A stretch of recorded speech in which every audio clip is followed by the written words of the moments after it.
given by the individual host and their guests do not necessarily reflect those of Para X, its affiliates, or its sponsors.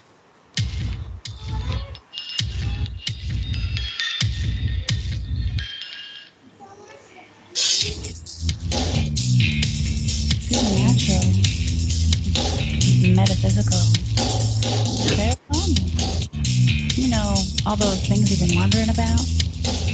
Are you ready to go deeper into the realms of the unknown? I hope you've got your walking shoes on, because life is an adventure. This is the journey. Come on, let's go.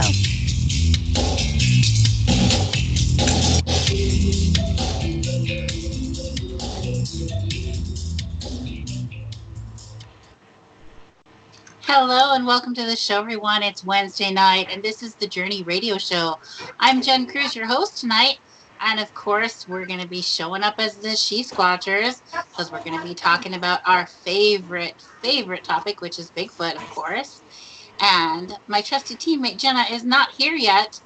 She's late, so y'all have to get after her for that. But it's okay. My guest is here on time. Yay! I've got Johnny Manson here with us tonight. He is the man. I'm telling you, he needs no bio at all. Oh, go on. Right. Only because he didn't send it to me. And I have to give him a hard time about that. But I will tell you a little bit about Johnny. So Johnny is the organizer for the Sasquatch Summit, which is an amazing Bigfoot conference that happens out in Ocean Shores, Washington. And the She-Squatchers were there last month in November, and it was a freaking amazing. It was amazing. And I just have to say, Johnny picked us up at the airport, which is approximately a 3-hour drive away from Ocean Shores, and he fascinated us the entire time with stories of Bigfoot and his own experiences, as well as stories that have happened in the area of Ocean Shores, Washington. So I was like, Johnny, you absolutely have to come on my show and tell these stories because they are amazing. And he said yes. So here he is, the man who needs no bio, but I'm going to introduce him, Johnny Manson. Hey, Johnny. Thanks for having me. Thanks for coming on the show. I'm humbled. So, I'm excited. I'm excited to have you on. And, you know, Johnny works in radio, so this is old hat for him. But I thought I was boring you guys on the trip, you know, for to and from the airport, you know. But I'm happy to know that I wasn't boring you guys. Absolutely not. I was really excited to hear all of your stories, and I can't wait to hear them again. So I'm ready. Okay. How did you get involved? How did you get involved or interested in Bigfoot? Mm-hmm. Well, I'm from the city, and we used to vacation. Actually, we used to vacation here, like in Grayland and Westport, but we also would vacation up in Darrington because that's where my grandparents and great-grandparents kind of migrated from North Carolina. My great-grandfather ran a moonshine still, and I think he got caught once and was on the Mississippi chain gang, and so then he packed the family up, moved to Darrington. So we'd have the roots in Darrington. We'd go camping up there, like up at Squire Creek. And when I was very young, like 2 years old, I do not remember this, but my mom remembers it. My sisters, my dad's dead now, but he's kind of vital in this tale because he was about 6'9", 300-pound longshoreman, Vietnam veteran, not scared of nothing. I know it kind of sounds cliche. My dad can beat up your dad kind of thing, but he probably could. Well, not yours, but, you know, maybe most of the listeners. But he was just a big, huge guy, always like the biggest in any room. It was just, they nicknamed him Moose. Another nickname was Creepo, just because he was so massive, but he had a heart of gold. We're camping in, it was like Squire Creek. I think that was the Squire Creek campground. And Mom was using the outhouse. And, you know, I'm 2. My sisters are like 4 and 5 years older than me. So they're like 7 and 8. And this Sasquatch walks by. just doesn't pay any attention to us, just lumps by, and it made my dad look small. This how huge this thing was, and so it kind of bothered him, and because these things aren't supposed to exist, and here's one walking by, and so we packed up the camper, and he got his axe, and we packed up the camper and left immediately. So that's where it kind of birthed the interest. It was always kind of in my life, and then we never really talked about it much. Then we moved here, and Grays Harbor, Washington is like one of the ground, if not the ground zero for Sasquatch sightings. I mean, we have so many of them. I know a lot of people in like California would probably contest that claim, but we do have quite a few. And so I kept hearing about like these conferences in Texas and Ohio. I'm like, what's that? Ohio? Come on, we're Washington State. We're like one of the places. How come we don't have a big conference? So I was like, okay, let's do a conference. We need our own. That's right. And you put an amazing conference together, by the way. It was really a good time. It really was. Thanks. Yeah. And we're always trying to evolve, and we're always wanting to improve and change and try new things and stuff. So I'm working on like starting a board, so it's not just me and my dogmatic views or anything. I kind of like to pride myself and ourselves, everybody that helps with this conference.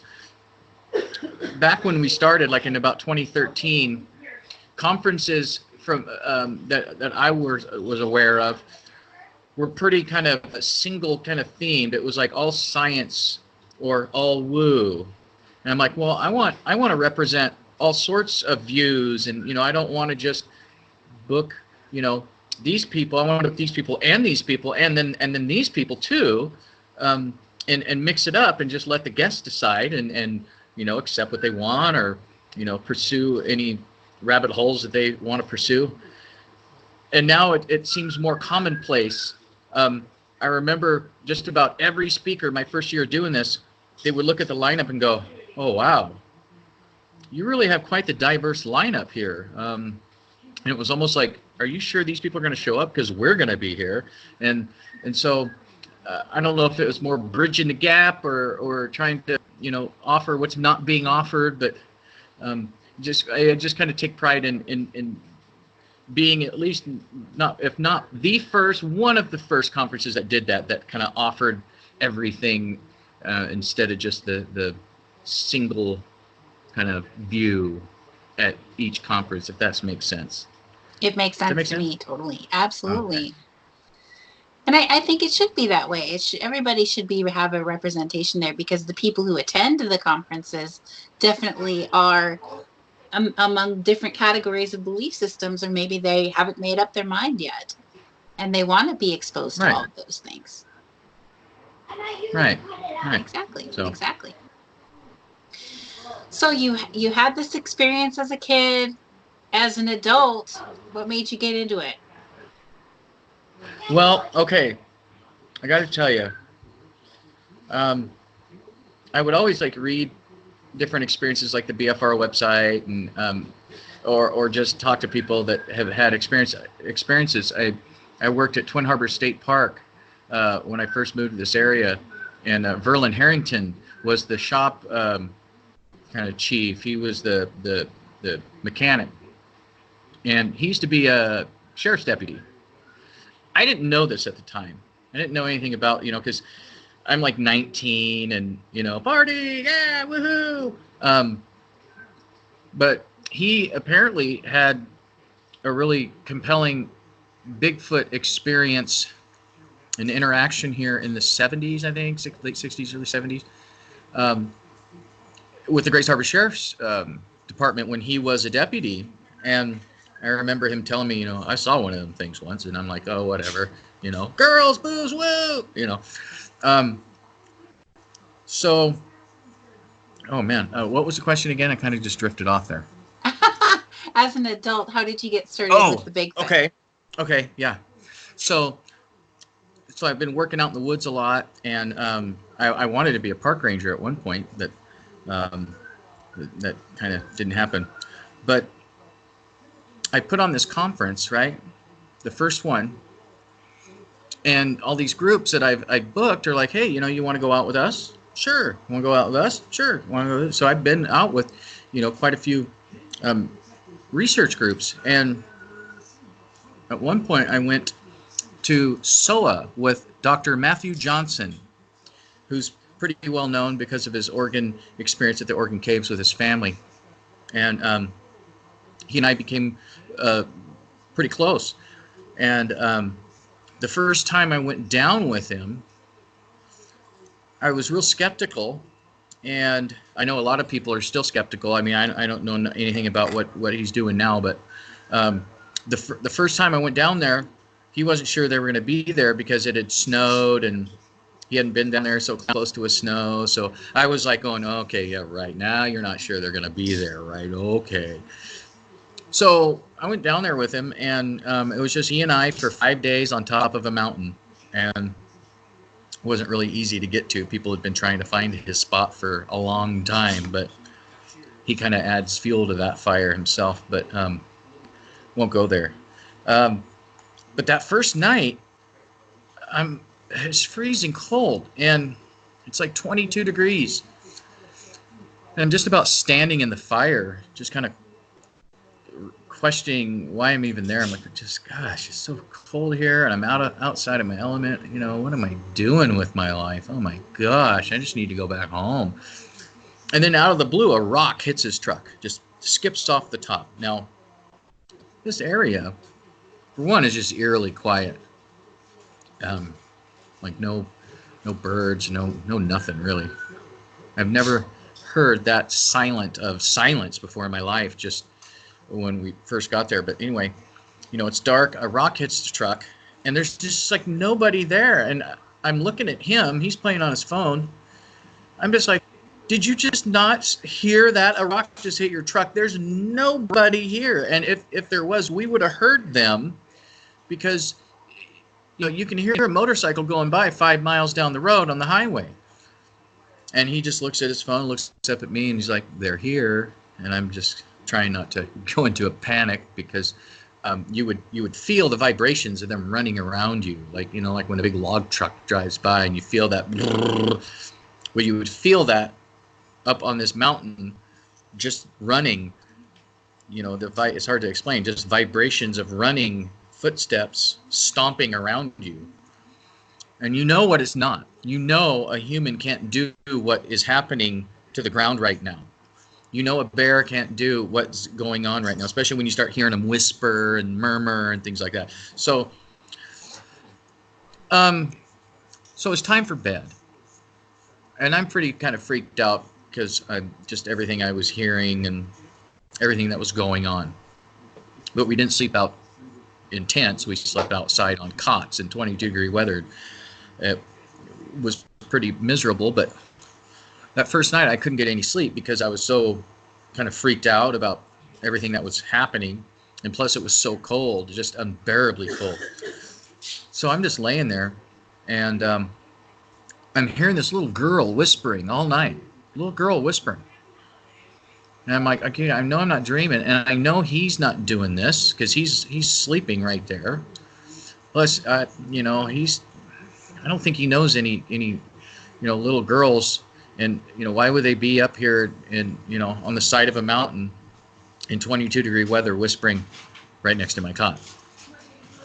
And any time I could have like jumped up and ran around looking for whatever, and just the combination of being afraid and being freezing cold, I just opted to stay in my, you know, my sleeping bag on my cot and just kind of listen. And all night I kept hearing like this. It was like a pattern. I would hear her whisper. And she was within 10 feet of where I was. She was at my 3 o'clock position, and the terrain was like this. I mean, it was really hard terrain to get up and down, because I went up and down there earlier in the day and would find like tree breaks and bends, a lot of tracks. And I forgot to tell you that when I first went up to this area, I was finding it was frozen, like frozen ground. And, you know, like you would have like footprints in wet leaves that were that had gotten frozen, so that foot impression was in those frozen leaves. And I would find those all over the place, from 6-7 inches to 22 inches, and not like in kind of main pathy areas. There's not really like a lot of main pathy areas where we were, but just places where you have to push through. It's like, okay, well, someone, either if they were hoaxing here, or if this was a misidentification here, then it would have to be really elaborate or really coincidental to be like this. I tried to take some pictures with my cell phone, but they just don't turn out too well. But anyway, so I'm hearing this whispering, and in the sequence, it would happen like every 10 minutes. I would hear her whisper. I would hear one or two others reply to her, but they weren't as close. And then I would hear a rock just very lightly clack, a stick very lightly kind of hit, like two sticks hitting each other, not like a real loud thing, but just like real soft. Then I would hear something behind us, like our 6 o'clock, but the truck was there as kind of like the headboard of our two cots out, so I couldn't really hear, but I would hear some kind of commotion behind us. Then I would hear something to the 9 o'clock, but I wouldn't be able to tell because of his like snoring. Then I would hear something at the 12 o'clock, and it would just go in this sequence. And I just remember, because every time it would start, this little kind of bush thing that was right next to me had all this frost on it. It would suddenly fall, the frost would fall onto me, and I would notice, and every time that would happen, then it would just go into this weird sequence. I don't know. And at one point, I thought this little girl was at the foot of my cot. And at the time, I wasn't sure if I had drifted off to sleep and dreamt it, or if I was getting ready to drift off to, and then it just kind of happened in my head. But the next morning, I say, you know what? I kept hearing this girl whispering all night. And he's like, okay, the juvenile or which one? And I'm like, I don't know. It just sounded like a cute little girl to me.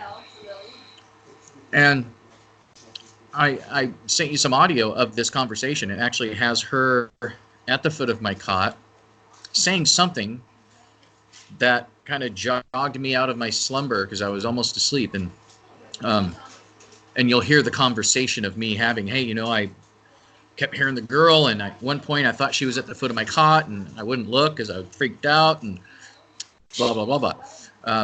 But she says what sounds like a word. I don't know if you want to play it now or play it later. Well, let's play it now. Sarge, could we play that audio clip? What is it called? Nipkia? Right. And this is property of Dr. Matthew Johnson.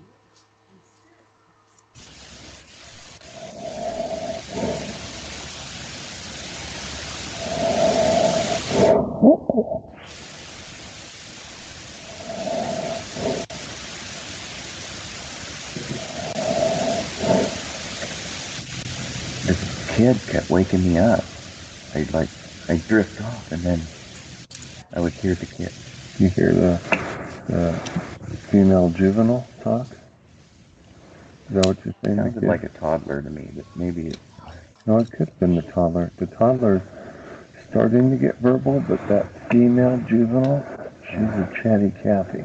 Maybe it was... Oh, I think I heard her throughout the night. And it was really cute sounding. Yeah. Yeah. I could have sworn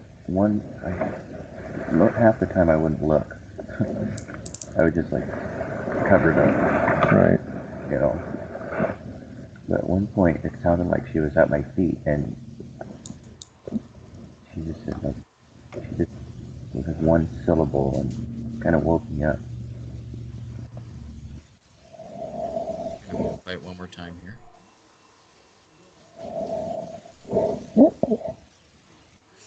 Now, it sounds like she's saying Nipkia. Now, a friend of ours, shortly about a month after this was kind of discovered in the audio, was looking up old Salish Native American words. Now, I didn't follow up with this, so I haven't checked the validity of this, but she said she was looking up old Salish Native American words and found Nipkia, and Nipkia is means to bring a friend or brought a friend.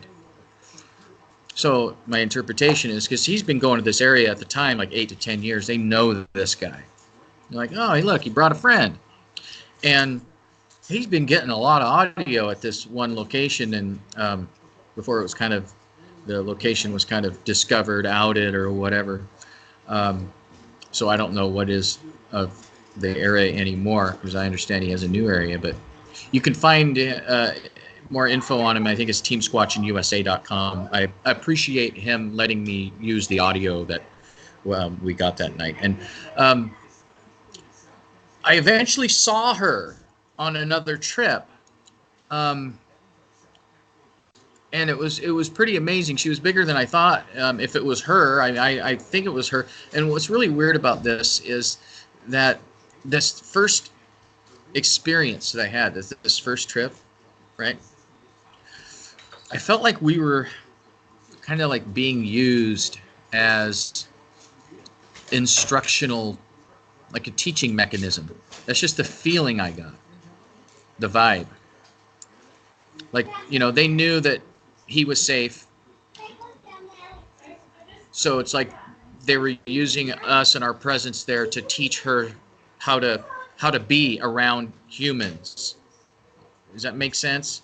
Makes sense, yes. But yeah, that's the feeling I got. But so you saw her? Yeah, I saw her at on a later trip, and it was very brief. I had his dog Atlas was with us, and it was just very quickly. And the moon was out so bright that night; it was casting shadows. And I gotta tell you, I don't know if I told you this in the trip to or from the airport. Yeah, I think I did tell you about this. You know, you hear about zapping, right? Or infrasound. You know, you hear a lot about that stuff, and I don't know if that's what this was or not. But at one point, I'm up there with one of his buddies, Mike Kincaid. I was like teaching him Matt's methods, because he had a certain consistent method of doing things the same every time. Well, earlier he had kind of gotten ill from hiking. We hiked on hiked a volcano earlier in the day with some of my friends, and you know, we had a pretty big party, not party, but you know, a big group. And so I offered to take him home, and he's like, "No, I'm not going to be able to get home, because once I drop you off or at your vehicle, I'm going to have to drive the rest of the way home, and I can't. I just need to sleep. I just need a hotel." So I took him to a hotel, and for the first time, he let someone go up there without him. And so I was to teach Mike his methods, you know, his routine.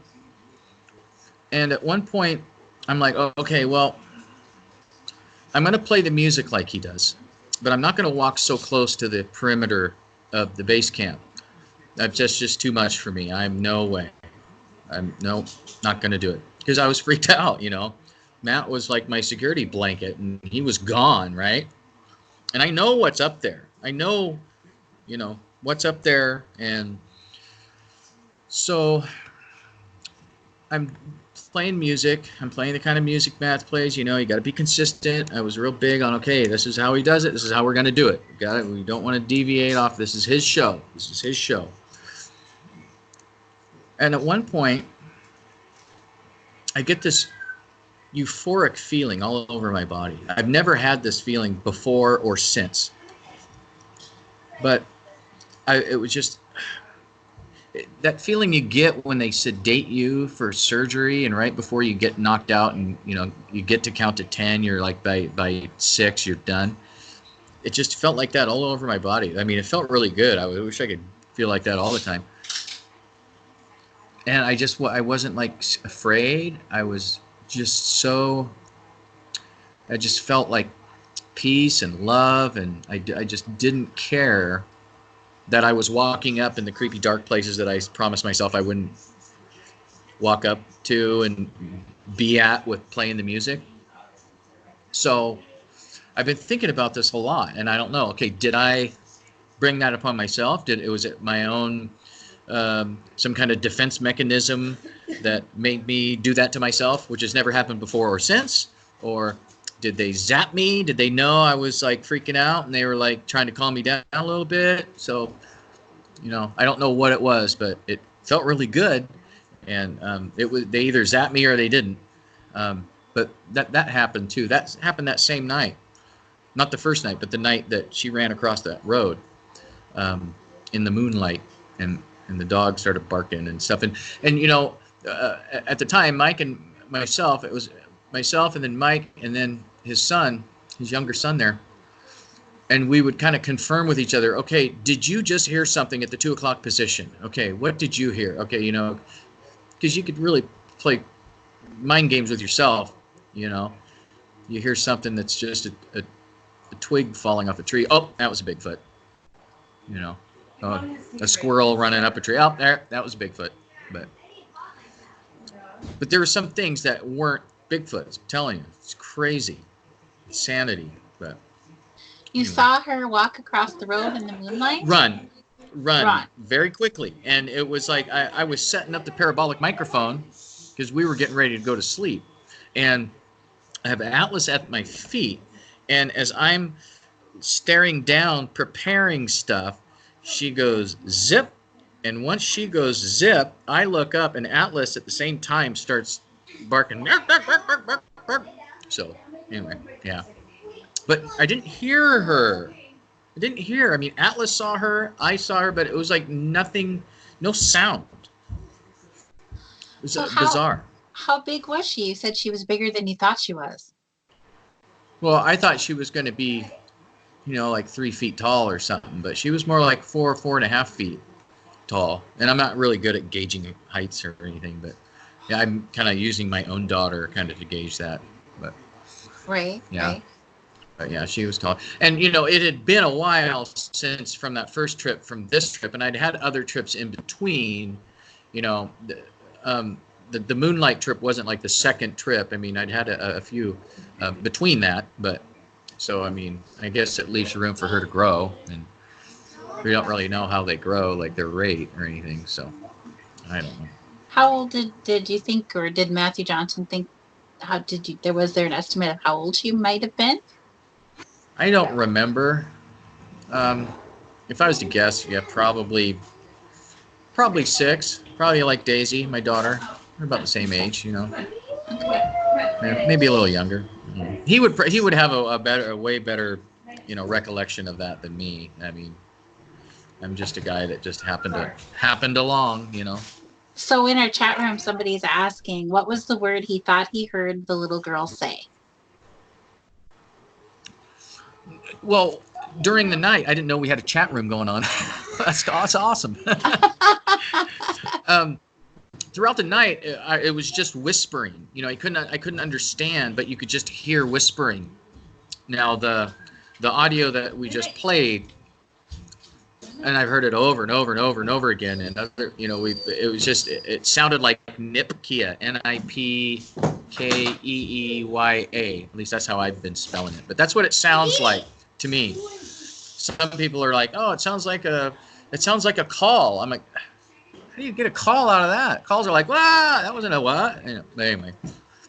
And they pushed a tree over that night too. That freaked me out. That freaked me out more than anything, because I was thinking like, and we have that audio also, and it wasn't just a small little tree. This was a big tree, and you can't tell because, you know, parabolic microphones, they record long distances, and, you know, this wasn't like extremely close, but it wasn't extremely far either.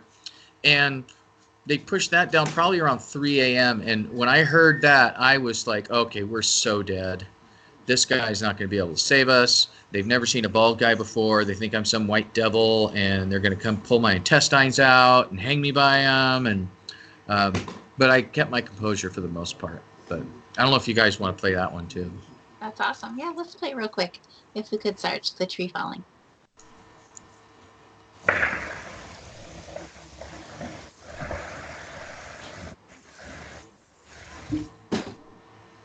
You hear a snap at first, but then you hear it go falling down.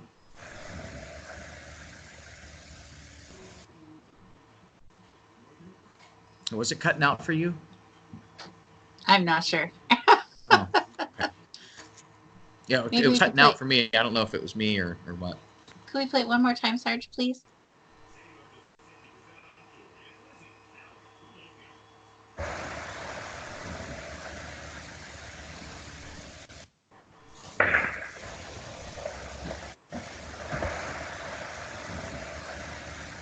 Can you hear it falling over?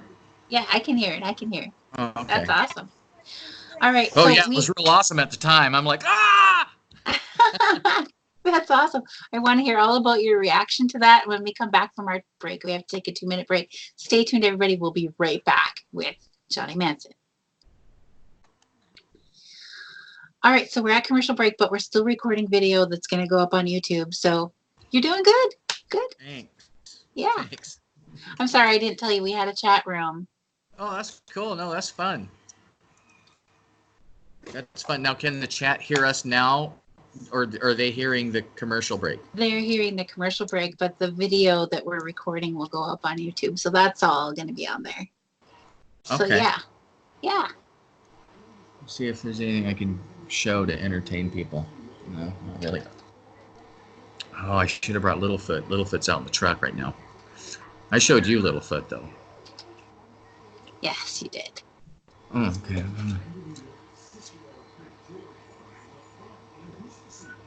What is this?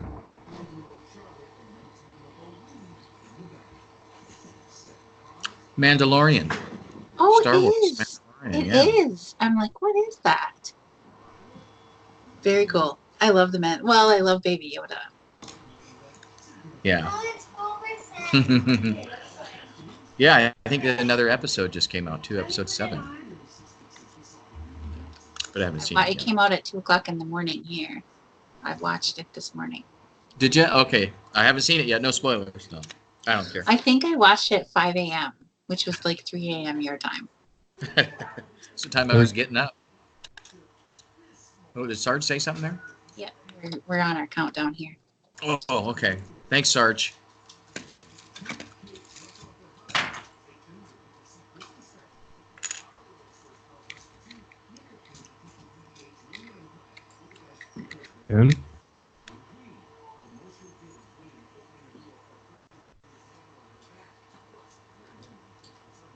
And roll. Welcome back to the show, everyone. This is the Journey Radio Show, and when we are not live on the air like we are right now, you can find us at SheSquatchers.com. Hey, why don't you come check out our website, and at the top of the page, you're going to find a link to our Facebook page. Please click on that and go over and give us a like and follow us there for all the up-to-date in the moment, what we're doing. That's what we keep updated the most is our Facebook page. And I got to tell you, we need your help right now. Because some guy challenged us, didn't even give us a choice, challenged us to a race in subscribers on YouTube. And if we don't beat him by the next time we see him at a Bigfoot conference, which will be in April, we have to buy him for breakfast. And we absolutely cannot afford to buy him breakfast. So he needs to buy us breakfast. So we need everybody who's listening to come over to our YouTube channel at SheSquatchers Official and subscribe. Because we need to blow this guy out of the water. So please come on over to SheSquatchers Official and hit subscribe on our YouTube channel because we want to win. We didn't start it, but we want to finish it. That's for sure. We want to make him regret ever challenging us at all. So please help us make that happen. So tonight our special guest is Johnny Manson, and I'm so excited. He's coming to us from Ocean Shores, Washington, which is absolutely beautiful. And if anybody ever gets the opportunity to get out there for the Sasquatch Summit in November, you must, and I do mean must, get there. Go there. You have to do this. It is a good time. And hey, She-Squatchers are going to be there next year, so won't you come out and see us? I could not believe how many people from Minnesota came out to the Sasquatch Summit in Washington. I was in literal shock. One lady came up to me and she handed me a picture ID, and she just handed it to me. She didn't say anything. And I looked at it, and it was her on the picture. And I'm like, okay. And I'm trying to figure out, why did she just give me her ID? And and she said, see? And she's smiling. She's like, see? And I'm like, yeah, it's you. And she said, yeah, but look where it comes from. And it was her tribal ID she grew up on the same reservation that I did in Minnesota. And that was just amazing to me. And then there was another guy who came up and he said, "Hey, I live in Minnesota. I've met you guys before." I'm like, "What? What are you doing here?" And he said, "Well, my sister lives out here in Washington, and she said that you guys were coming out here for the Sasquatch Summit. So we decided to come and have Thanksgiving early so we could come and see you here at Sasquatch Summit." So that was amazing. We love it when things like that happen. People surprise us all the time. Here we have people in the chat room that are talking about the sound clip of the young Sasquatch girl that was at the foot of your cot that you had the recording of saying Nipkia. And so somebody thought you said something else, so they were looking that up. And then Snooki, or Darla, in the chat room, she says, Nipkia means bring a friend. I looked it up. Yeah, so, yeah, and they know him, or they knew him just from his consistency. You know, it's the whole habituation. If you become predictable, you're less of a threat. I mean, you can habituate with a squirrel. You know, if you keep going to the same park bench and throwing nuts out there or whatever, seeds or whatever squirrels eat. What do squirrels eat? They Acorns, love peanuts. Right? Okay. Peanuts. Eventually, a little more every day or every week, they're going to come a little closer, and then know, oh, this gal's not going to come lunge at me and devour me. And so that was the whole point. At least that's the vibe I was getting. If you become predictable in a forest environment with Sasquatch, then you become less of a threat. Because, I mean, look at our track record. Excuse me, I got gum in my mouth. You know, we're always shooting at them, or something, and or aiming things. Hey, let me take a picture of you while I aim this weird-looking thing at you. So anyway, sorry, I didn't mean to babble. But yeah, that's cool that she looked it up and found it. Yeah. So that validates. Darla, did you see what language that was? I'll wait till she'll reply to the chat room at some point. Okay. But it's not instantaneous. Right. And I could have, I thought it was Salish, but I was wrong once. That's awesome. And she spelt it Nipkeeya. It doesn't appear to have spaces or anything. So the way she's typed it into the chat room. So that's pretty cool. Pretty cool. You know, we have the UFO Paranormal Summit coming up in March, too. They've asked me to do another conference. A couple of years of doing the Sasquatch Summit, I have a lot of support from the Quinault Indian Nation, and they asked if I would do a UFO one, and I'm like, sure. I don't know as much about UFOs as I do, as I think I know about Sasquatch, but my mom knows more, a lot about the UFOs and stuff like that. But so I get some input from her. But the UFO Paranormal Summit's it's getting bigger than the Sasquatch Summit. Are you serious? Yeah. Right. Yeah, it's like it's up there already, and it's just a few years behind it, but it's already up there. So yeah, when is that one? Yeah, March 6th and 7th, and then we do kind of these workshops on the 8th. And this year, let's see, we're bringing Daryl Sims, the alien hunter. He always comes because he's always such a big help with this event. And then Nick Pope, who's been he worked for like 20-30 years with the British government on UFOs. He's on Ancient Aliens. He's going to be there. David Paulides, he's coming. He's come to the Sasquatch Summit too before, but he's coming to this. Maureen Morgan, the state director of MUFON, James Clarkson and Joanne Clarkson. James used to be the head MUFON person for Washington State, but he kind of let Maureen take it over.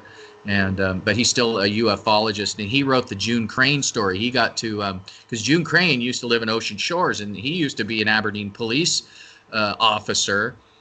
And he met June Crane. June Crane, I guess, worked in the Air Force or something like that, and she had a lot of knowledge on things like UFOs in the government, and so he talked with her and wrote a book about, with her permission and stuff about her and her experiences. And I believe this was around the same time of the Markham UFO crash we had here right outside of Westport, Washington, and You know, Westport is like about the equal distance from Aberdeen to Ocean Shores. Aberdeen to Westport, it's the same. It's a beach town also. And on the way, there's these logging roads and hills. And there was allegedly,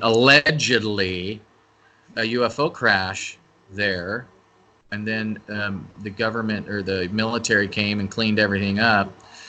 But I used to be a commercial cook out there in Grayland, and I'd meet a lot of the locals.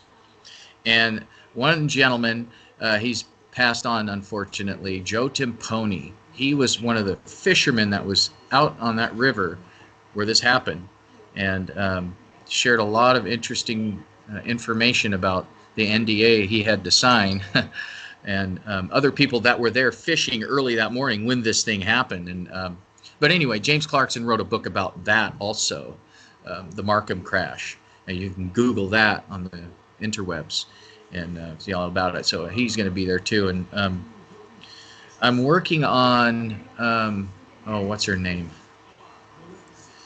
You know, the cattle mutilation lady that's always on Ancient Aliens. Oh, Linda Moulton Howe. yes.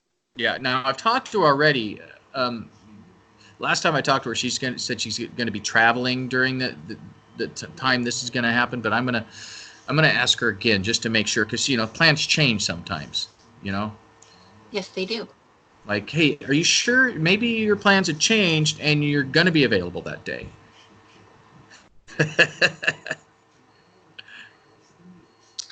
All right, so she looked up Nipkia and she said Salish ? So perhaps it is Salish. Okay. And I think that is the language of the bear.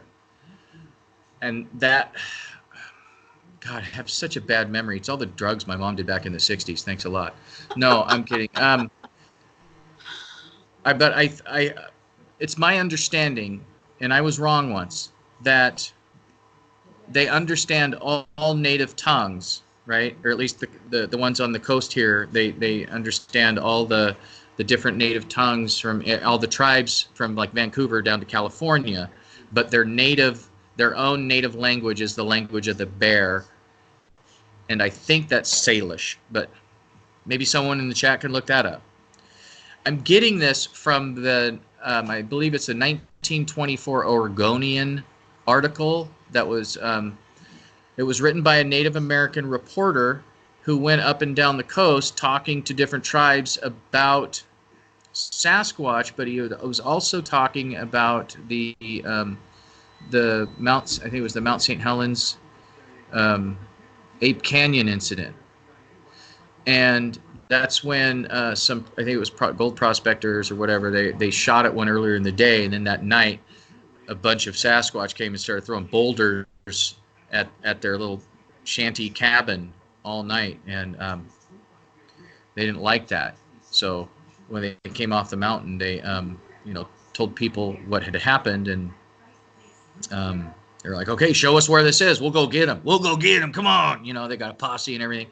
And they're like, well, we'll go this far. We're not going to go all the way up. We're never going back there. Here, we'll take you and point you the rest of the way.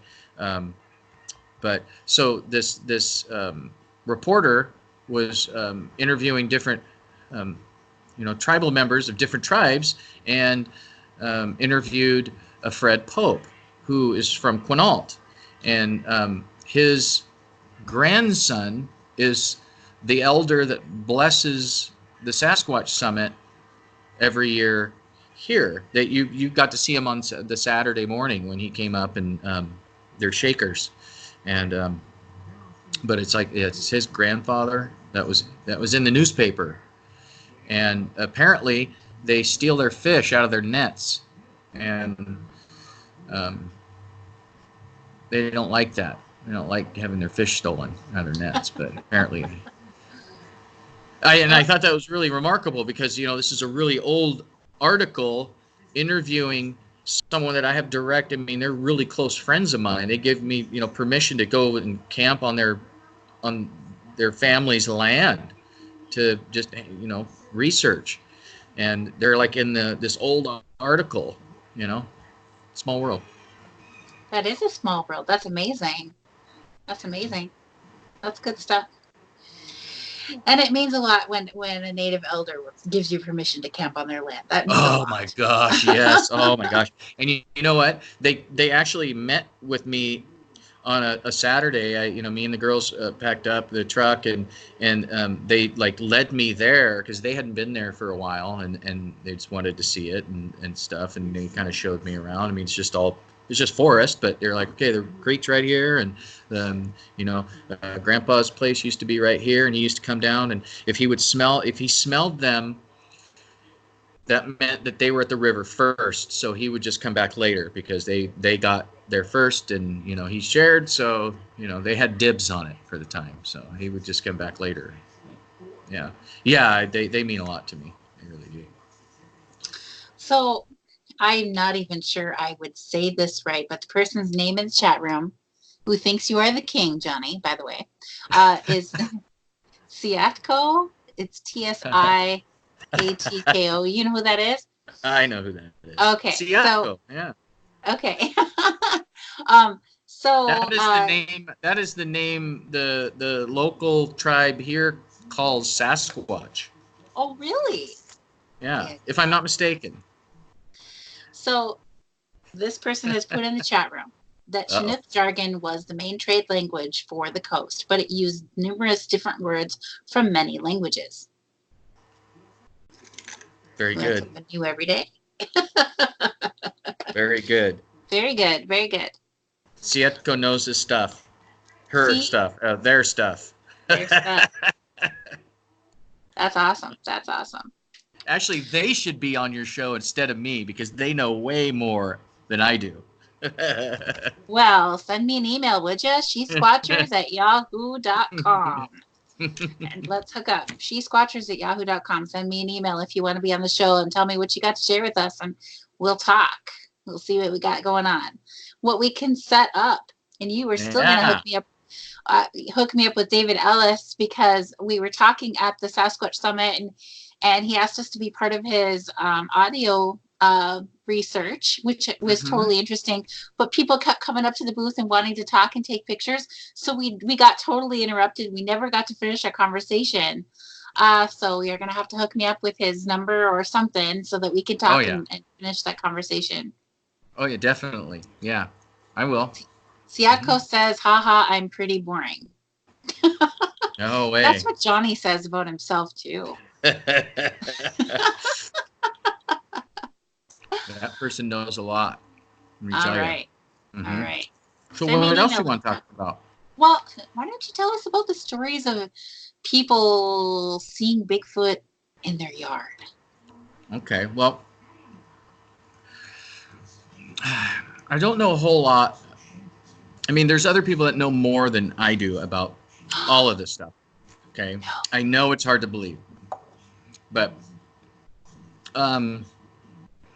if you check like the BFRO website, you go to their database and you look up Grace Harbor, like about the last 8-9 sightings are ocean shores.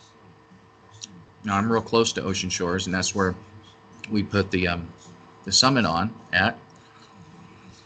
It's not really that foresty. I mean, there's a lot of like, I don't know, bushes, and there's a few areas that have like real tall trees, but not really a lot.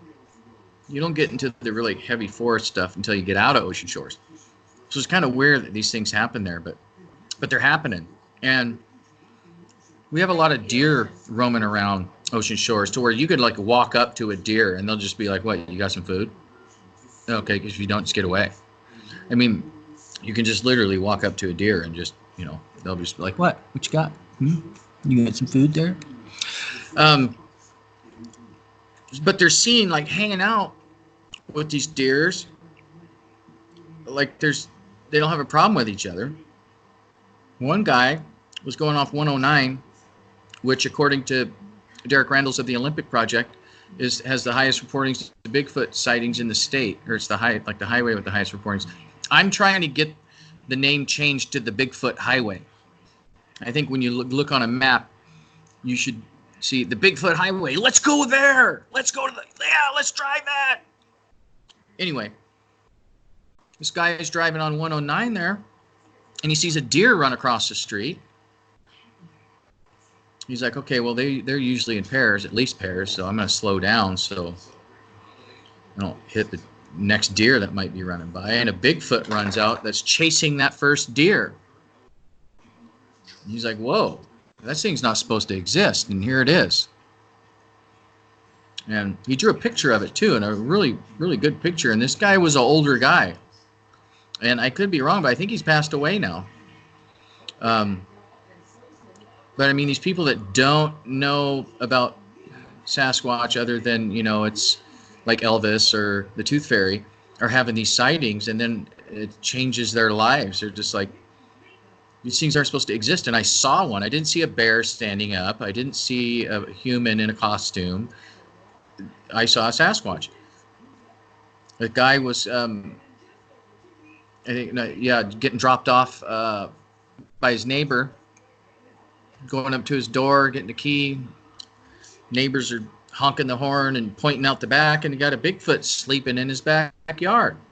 And, you know, gets up and hightails it out. You could see these reports on the BFRO website, and just because they're on there doesn't mean they're true. But I'll tell you, I know Scott Taylor, and he's the guy that interviews these people. He's literally a rocket scientist, and he's a good person, you know. And you know, you do it for a while. You formulate. You can pick out the people that are not sincere. You know that better than anybody, right? Right. And Scott's a good person, right? And he's thorough with his research, and you know he just tells it how, you know, he collects the data, and it just, okay, there it is, you know. So he's talking to these people, interviewing them, and I'm sure there's some inaccuracies on the database there, but a lot of these people, they don't care about finding Bigfoot or TV shows or anything like that, and they're having these experiences, and it's changing their lives, and then they want to know more, and then all of a sudden they become researchers, you know, or citizen scientists, you know. So let's see. Well, no, I can't share that one. I promised I would share. I'm sorry. Yeah, that's about all I got, I think. So when people wake up in the morning and they go out to their backyard, they look out their back window, what do they see when there's a Bigfoot back there? Wait, say again? You told me a story about a Bigfoot sleeping in somebody's backyard. Right, that's the one where the guy just got dropped off by his neighbor. Okay. Yeah. And the neighbors were like waving to him, like, you know, back there. Oh, but I forgot to tell you this. And Sietko knows more about this than I do, so maybe he can share it in chat. But there was an older gentleman. He's passed away, and I believe he passed away in 2013, where one would visit him in Ocean Shores. He lived in Ocean Shores, and this Sasquatch would visit him, I guess, every season, from what I understand. And he would hang like a big bag of apples in his garage, and Sasquatch would come, and he actually got to sit like not next to him, but sit with him, like, I want to say like 10 or 11 feet from the Sasquatch. I want to say like 11 different times or 13 different times or something like that he got to like sit across from this Bigfoot in his backyard. Now, I could be wrong on this, but this is like the story that I got, or the vibe I got through the stories that I've heard, because a lot of people knew this guy before he passed away, is that this guy was, you know, getting ready to pass on. And the vibe that he got was the Sasquatch was reaching the end of his day also. So they were both kind of there for each other. Does that make sense? It does, yes. So, like, you got the Sasquatch going, well, you know, this guy seems okay. I think he's checking out too. What the heck? I'll sit by him, eat some of his apples. And, you know, the guy is pretty much the same. Well, you know, I'm not feeling too good. Here's this Sasquatch here. I'll give him some apples. Hey, life's good. So Sietko might know more about this than I do. So is he saying anything in chat room? Yeah, he said, I can't believe Johnny called me a she. Well, I didn't want to blow his cover. Well, and if that's the name that they call Bigfoot in the area, that could be anybody just logging in there, right? Right. Yeah. Not really. You know who's stalking. You know who's stalking you. Siatko says I'm not up on that story. LOL. Oh, okay. Well, so, I guess the gentleman was well known around here by a lot of the Bigfoot enthusiasts. And yeah, he passed away, and I know it's 2013 because it happened right before my first Sasquatch Summit. He had passed on, and people had talked about him, and the bag of apples was like there was an empty bag still on his garage or something like that. And they went and like visited it. But anyway, yeah, it's pretty amazing things like this happen. But you know what I've noticed? I'm not saying all, but a lot. I know this is like in my case and other people's. You start out like, okay, let's say you see one or you hear one or you just know that, okay, something's going on here and I know this is happening and I want the whole world to know. I want them to know that they're real, that I'm not crazy. I'm going to change the world because I know that they exist and I can do it. And then after a while, you start going, God, you know, they might be better off. They might be better off just like this. And then you change, your mindset changes and your ambitions change. And instead of, you're going out trying to collect all this evidence and prove to the world that they exist, you're kind of like, I just want to maybe catch a glimpse again. I'm not going to tell anybody. I don't really care. I just want to see them again for myself because they're fine without us. And they're probably going to get thrown in cages if we do discover them. Who knows? I don't know. But it's just your just mindset changes. And I know a lot of people that have had like better experiences than mine, and they protect that, they're just protective of that, so they don't want people to know they exist. Maybe they're just being selfish. They're all mine. All the Bigfoots are mine. They're all mine. Well, I always say if we found a Bigfoot village where Bigfoot lives with their families, we wouldn't tell you where it was. We would never do that. Why would you do that? Some people would, though. Some people would, though. I've had nightmares about that, Johnny. I had nightmares about that I showed some people how to interact with them and how to get them to interact with you, especially the children. And then I found out that they went back to that area by themselves and they were doing the things that I taught them, and that they were able to get close enough to one of the babies, one of the like little toddlers, and steal it. Right. And then I was hunting these people down and screaming, "You gotta give that baby back." I was just having a fit, and I just woke up in a panic. Like I gotta make sure that we never ever put them in danger like that. Right. And, if you're like me and have given up on humanity, then come on. Yeah. Well, we've got like 1 minute left of the show. Can you tell people where they can find you online if they want to get a hold of you? Never find me. Hey, thanks for having me. I didn't think I'd be able to talk this long and keep your listeners entertained. I hope I did, but you can always find me on johnnymanson.com. You can find me at sasquatchsummit.com, ufosummit.com. You can go to 1057thejet.com. That's the radio station's website. You can hear me on 1057thejet.com mornings from 5 to 10. That's Monday through Friday. You can hear my commentaries at 8:15 on KBKW. That's AM and FM and kbkw.com. And strangeharbor.net. Wow, that's a lot. That's awesome. You got to check out Johnny. Johnny's amazing, and he has a huge following out there. And I hope your shop with the cop went really good. I hope it really did. We're going to sign off, and thank you, Johnny, for coming on the show tonight. We'll hope to have you on another time, and we can't wait to see you again out in Ocean Shores, Washington at the Sasquatch Summit. Check it out, everybody. Thank you. We're going to be off for a couple weeks for Christmas and New Year's. So everybody, please have a great holiday season, and we'll be playing awesome repeats during our off weeks. So we'll see you next year, everyone. Keep it squatchy. Good night.